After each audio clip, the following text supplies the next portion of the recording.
There is no one secret thing to great health, but if you could only choose one thing to do to help as many people become healthy as possible, in my opinion, it would be to have the most diverse microbiome gut health possible. So what does that even mean? Well, most of you now have heard of the gut microbiome, and that there's this huge ecosystem of bugs basically living in our gut that without them we couldn't live. And they outnumber our own genetics to the powers of 10. It's amazing how much we have there. But we know the more diverse that microbiome is, the healthier we are. Less microbiome diversity has been completely linked to things like inflammation, weight gain and obesity, depression, anxiety, leaky gut, all sorts of chronic health issues, things like rheumatoid arthritis and other inflammatory disorders like that. The list is endless. So if you could get everyone's gut to have a nice diverse microbiome, in my opinion, you would heal most leaky gut, which is behind basically every chronic health issue out there. In my 20 years dealing as a chiropractor and dealing in the functional health space, I've never met anyone who has chronic health issues that doesn't also have leaky gut. So with all that being said, how do we improve the diversity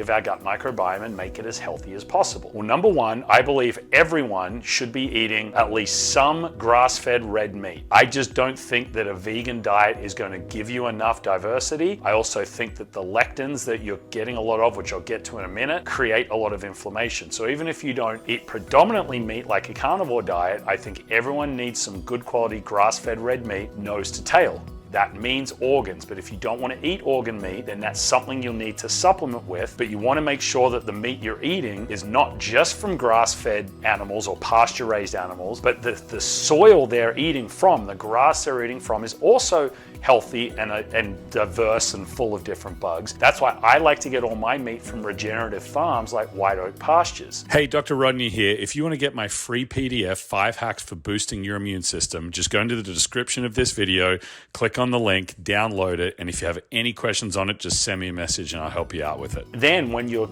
eating plant-based food that's grown in the ground, it's also important that that's being grown in a healthy soil that's also from somewhere like a regenerative farm, because you want that microbiome, that diversity from the soil to get into your gut. So it's very, very important. Then you also want to eat a large range of healthy organic fruits and non-lectin containing vegetables. If you just eat the same ones, you're not going to get that diversity to help your gut. But again, organic matters because all those herbicides and pesticides are destroying your gut, and the quality of the soil matters. So we can't always control the quality of the soil, but we can control where we buy our food from. So that's important. Then what else is going to help the gut? Well, like a lot of my videos, these same universal health principles that help with sleep, help with chronic health issues, help with weight loss, help with gut diversity, all of them come back to these same things. A lot of exercise, especially lifting weights, good quality sleep and consistently, intermittent fasting, it helps with everything. And then there's a few extra things like we've talked about with the vegetables and fruits, but let's make sure we're getting some high prebiotic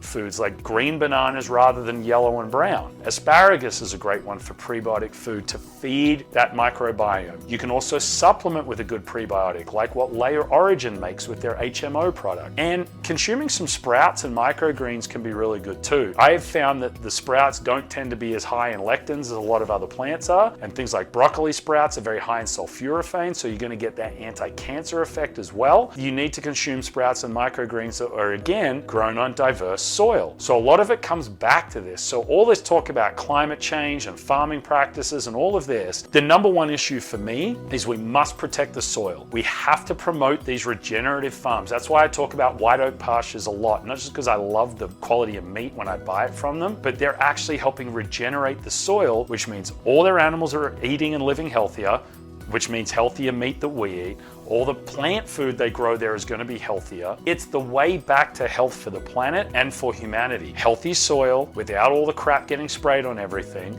is going to mean healthier food, which is going to mean a better diversity to your gut microbiome, which means far less leaky gut and far less chronic health issues. So if you've got any questions on dealing with chronic health issues and how your gut might be involved, leave a comment below. I'd love to answer that for you. And don't forget to hit that subscribe button if this video has been valuable to you, because I release 3 videos a week on this very topic, chronic health issues, gut health, to help you become your own best doctor.